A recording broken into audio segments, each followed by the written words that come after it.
주님께서 이 자리에 함께 하십니다. 아멘. 저희의 뜨거운 신앙의 모임은 코로나도 감당치 못한 위기로 인하여 이렇게 예배에 5인 이상 집합 금지 명령이 내려짐에도 불구하고 나와서 예배를 드리는데요. 되도록이면 좀 떨어져서 앉고 개인 방역에 신경 좀 쓰시고 손에 손소독제 좀 바르시고 예배를 드렸으면 좋겠습니다. 가실 때도 똑같이 해주셨으면 감사합니다. 미국 동부의 낙농업자들이 많다 그래요. 우유 판매량을 늘리기 위해서 지역마다 고속도로에 대형 광고판을 설치했습니다. 거기에 문구 내용은 우유를 마셔주세요. 그러면 우리 주위에 있는 성실한 낙농업자들을 도울 수 있답니다. 라고 써놨습니다. 그러나 우유 판매량은 전혀 늘지 않았다고 합니다. 오히려 줄고 있는 지역이 있었다고요. 뭐가 문제인지 몰라서 광고업체에 컨설팅을 구했고 몇 주 뒤에 새로운 문구와 함께 광고판이 교체되었습니다. 그들은 먼저 인기 있는 배우를 광고 모델로 썼고 그 밑에는 단 한 문장을 달았어요. 우유를 드시고 저처럼 건강해지세요. 그러자 거짓말처럼 우유 판매량이 폭발적으로 증가했다고 합니다. 그리고 지금은 이런 방식의 광고가 모든 산업에 거의 동일하게 퍼져 있는 것입니다. 이처럼 복음을 전할 때 가장 중요한 것은 논증이나 토론이 아닌 삶으로 증명하는 거예요. 삶으로 보여줄 수 있다면 저절로 복음은 전해지며 저절로 전도가 되어지는 거예요. 사람들이 행복하고 즐겁고 풍성한 우리의 삶을 궁금하기 시작할 때 복음을 받아들일 준비도 함께 되어지는 것입니다. 오늘 두려워 말라라는 말씀의 요지는 이 세상을 살면서 두려워하지 말라는 말씀이 아니라 복음을 전할 때 두려워하지 말라는 거예요. 그리스도인이라 하면 일반적으로 예수를 그리스도라고 고백한 사람을 말하고 또한 예수를 그리스도인이라고 전파하는 사람들을 말하는 거예요. 이러한 경계에서 볼 때 그리스도인이란 누구나 할 것 없이 누구나 다 전도자라 할 수 있습니다. 본문에는 바울이 아덴을 떠나 고린도에서 복음을 전파하는 가운데 대적하는 무리를 만나고 또 그 가운데 주님의 위로를 받은 내용이 기록되어 있습니다. 신약의 위대한 복음 교사인 이 바울은 철저한 복음 전도자였습니다. 그리고 그것을 위해 무수히 많은 박해와 핍박을 받았던 사람입니다. 전도자이면 필연적으로 받아야 하는 것이 멸시와 고난이에요. 그러나 우리는 멸시와 고난을 피하는 사람이 아닐까 반성하게 됩니다. 성령의 역사는 계속되어 왔고 예수님이 승천하시고 난 후 2000년 동안 성령의 역사 가운데 하나님이 임재하셨고 복음이 전파된 줄 믿습니다. 그렇기 때문에 우리는 성령 받은 자가 되어야 되는 거예요. 그래서 하나님의 붙들린 자가 되어야 하는 것입니다. 5절 말씀에 바울이 하나님의 말씀에 붙잡혀라고 했어요. 붙잡혀. 유대인들에게 예수는 그리스도라 밝히 증언하니 라고 말씀하고 있습니다. 그리스도란 기름 부은 자를 뜻하는 말이고 구세주를 가리킵니다. 즉 인류의 죄악과 부조리를 해결하고 자유와 영생을 줄 수 있는 자를 뜻하는 것입니다. 세상과 사람을 여호와 하나님에게 인도하는 메시아를 말하는 것입니다. 그래서 예수님이 그리스도라고 증거하는 거예요. 하나님께서는 예수 외에는 다른 이름으로 인류를 구원한 이름을 주신 일이 없다고 하였습니다. 사도행전 4장 12절 말씀에 다른 이로서는 구원을 받을 수 없나니 천하 사람 중에 구원을 받을 만한 다른 이름을 우리에게 주신 일이 없음이라 하였더라 라고 말씀하고 있습니다. 예수님은 그리스도이십니다. 할렐루야. 바울이 생명을 걸고 전한 이유가 예수는 그리스도였기 때문이에요. 베드로가 담대히 5,000명을 구원으로 인도할 수 있는 근거도 예수님이 그리스도였다는 사실이에요. 예수님이 그리스도라는 사실을 믿는 자의 신분은 변화시켜지는 거예요. 죄인의 수치에서 의인의 영광으로, 지옥의 심판에서 천국의 상륙으로, 그리고 하나님의 자녀의 신분을 가져다 줍니다. 수가성 사마리아 여인은 예수님을 그리스도인으로 영접한 후에 자신의 부끄러운 신분을 잊고 자기를 비웃고 멸시하던 사람들을 향하여 와 보라 라고 복음을 전파합니다. 이러한 용기는 예수님이 그리스도인이라는 믿음의 확신의 고백에서 비로소 시작된 것입니다. 그러면 전달자에게 있어서 6절 말씀에 저희가 대접하여 배방하거늘 그랬어요. 바울이 예수는 그리스도라고 증거할 때 유대인들이 대접하였다고 성경은 말하고 있습니다. 대적이란 말은 군사용어로 조직적이고 체계를 세워서 결사적으로 반대 행위를 하는 것을 의미해요. 사단은 늘 복음의 반대 세력을 등장시켜서 복음을 대적해 하는 거예요. 중세에는 면죄부를 등장시켰고 오늘날 교회에서는 그리스도의 죽으심 대신 철학과 윤리를 등장시켜서 복음을 호도하고 있는 거예요. 우리는 철학자가 되는 것도 아니요 윤리학자가 되는 게 아니에요. 우리는 복음에 붙들린 자가 되어야 되는 거예요. 우리가 복음을 전파할 때는 꼭 전도를 방해하고 대적하는 자들이 나타나는 거예요. 어쩔 수 없어요. 그러나 우리는 이런 자들을 향하여 일일이 복음을 설득할 필요가 없어요. 왜냐하면 복음은 필연적으로 설득이 아니라 하나님이 열어주시고 하나님이 그들을 포옹하시는 거예요. 그들에게 손을 내밀어 주시는 거예요. 그 매개체가 선포라는 거예요. 선포. 그럼 우리는 때를 얻든지 안 얻든지 뭘 해야 되는 거예요? 선포해야 돼요. 그래서 주님은 그 선포할 때 두려워하지 말며 9절 말씀에 나와 있습니다. 바울은 나중에 고백하기를 고린도에서 전도할 때 고린도전서 2장 3절 말씀에 내가 너희 가운데 거할 때에 약하며 두려워하며 짐이 떨어노라 라고 고백하고 있습니다. 바울이 이렇게 두려운 마음과 불안한 환경 속에 있을 때 주님께서 하신 말씀이 바로 두려워하지 말라라는 거예요. 복음은 그 자체가 능력인 거예요. 하나님의 능력이 복음에 집약되어 있어요. 이 사실을 안 바울은 로마서에서 내가 복음을 부끄러워하지 아니한다고 말하고 있습니다. 따라서 우리는 결코 두려워해야 할 필요가 없어요. 정말 두려워해야 할 것은 두려워하는 그 마음 자체인 것입니다.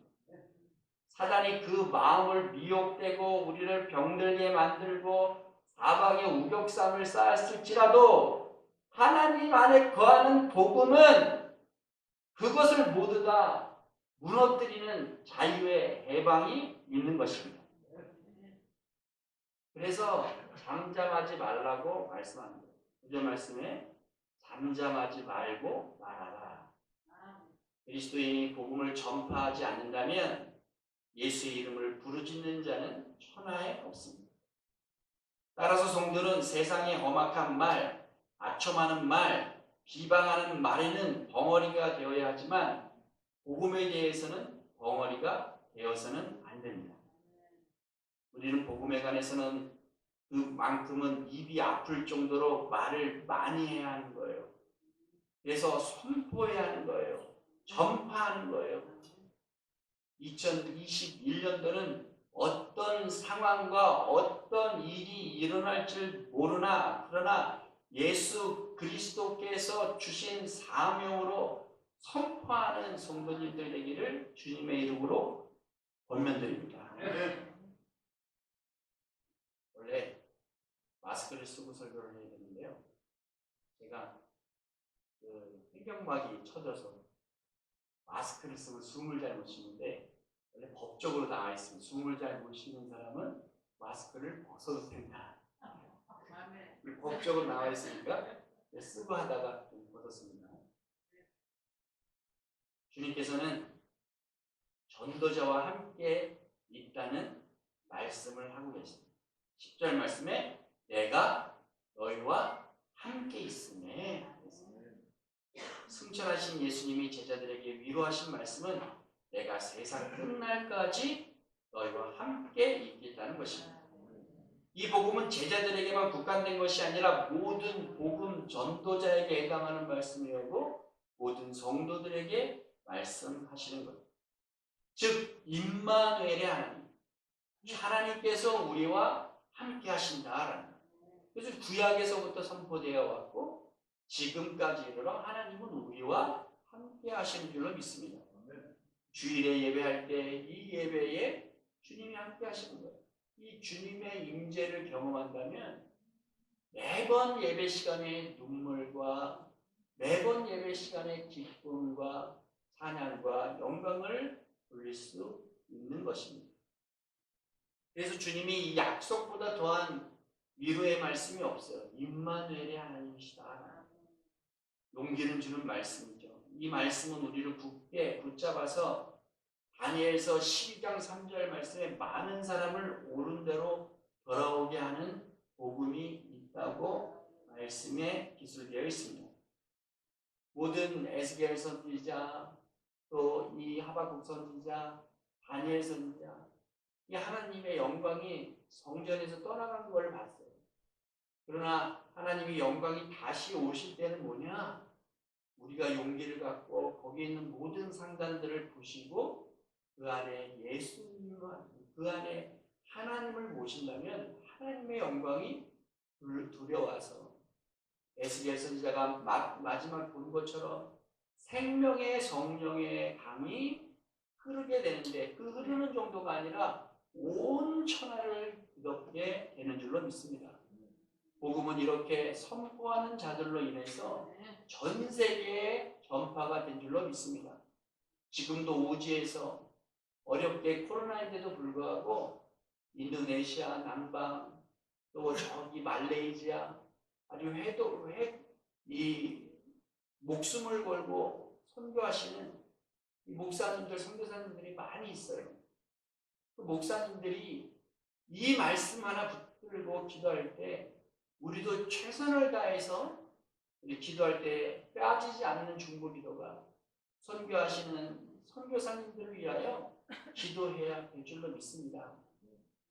그런 방법으로 말미암아 우리가 가지 못해도 힘을 합하여 그 말씀에 전파력이 있도록 능력이 있도록 선포자로 하여금 강한 힘을 가질 수 있도록 중보해 주시고 우리 또한 성령의 충만함을 입어 선포자가 되어야 될 줄로 믿습니다. 복음을 전하는 구체적인 방법은 삶의 모범을 보여주는 것. 우리가 기뻐하며 신앙생활하는 모습을 보여주고 세상의 빛과 소금으로 의롭게 사는 모습을 보여줌으로 전도가 될 수 있습니다. 마태복음 5장 16절 말씀에 이같이 너희 빛이 한 사람 앞에 비치게 하며 그들로 너희 착한 행실을 보고 하늘에 계신 너희 아버지께 영광을 돌리게 하라. 아멘. 또한 간증입니다. 자기가 받았던 은혜의 하나님의 체험을 주변 사람들에게 나누는 거예요. 그렇기 때문에 내가 하나님을 믿는 이유가 무엇인가? 내가 하나님을 믿는 이유 중에 그 하나님을 경험했던 것을 지속적이고 전파하는 거예요. 조영기 목사님은 자기가 이 폐병에 걸렸던 거를 한 3,000번 이상 설교를 했다고. 그것은 그 간증 안에 하나님이 계시기 때문에 그런 거예요. 또 우리도 못지않게 그런 간증이 있다면 3,000번이 아니라 3만 번이라도 있을 때 그 간증 안에 하나님이 있는 줄로 믿습니다. 또한 나눔입니다. 노숙자와 그 이웃을 돕는다든지 이웃과 지역을 돌보는 행동을 해야 되는 거예요. 마을 잔치에 주도적으로 나가서 해야 하고 짜장면 전도, 떡볶이 전도, 어린이 장난감 무료 대여 할 것 없이 또 우리 푸드드라이브 하지 않았습니까? 이번에 한 4박스 정도가 들어온 것 같은데 2박스는 이 둘이 사랑 탁구 협회 이렇게 좀 하는데 2박스는 중증장애인 재활센터에 갖다 주려고 생각하고 있습니다. 내일 나눌 텐데 그런 거를 나눌 때 비로소 하나님의 간증이요 선포자로서의 역할을 일익을 담당하는 거예요. 또한 좀 능력이 있다면 구체적인 복음 제시의 가이드가 필요해요. 그래서 사형리라든지 백지전도법이라든지 전도폭발이라든지 우리가 할 수 있는 최선의 방법으로 구체적인 복음 제시를 해야 합니다. 가장 중요한 것이 있는데 바로 기도인 것입니다. 전도 대상자에게 위해서 기도하고 그 기도할 때에 어떤 것을 선포하냐면 신실하신 하나님을 선포하는 줄로 믿습니다. 신실하다는 뜻은 믿을 만하고 신뢰할 만하다. 그러면 지금 하나님이 믿을 만하고 신뢰할 만하십니까? 그렇다면 하나님께 기도하십니다. 저는 하나님이 믿을 만한 정도가 아니라 완전히 믿고 신뢰할 만한 정도가 아니라 오롯 나의 인생 전반을 다 바쳐 인생을 걸 수 있는 분이 하나님이라고 생각합니다. 저희 생각이 사랑하는 성도님의 생각이 됩니다. 그 생각 안에서 2021년도는 우리 예담교회가 지금보다 하나님의 말씀을 더 많이 선포하고 전달하는 전달자의 교회가 되기를 주님의 이름으로 축복드립니다.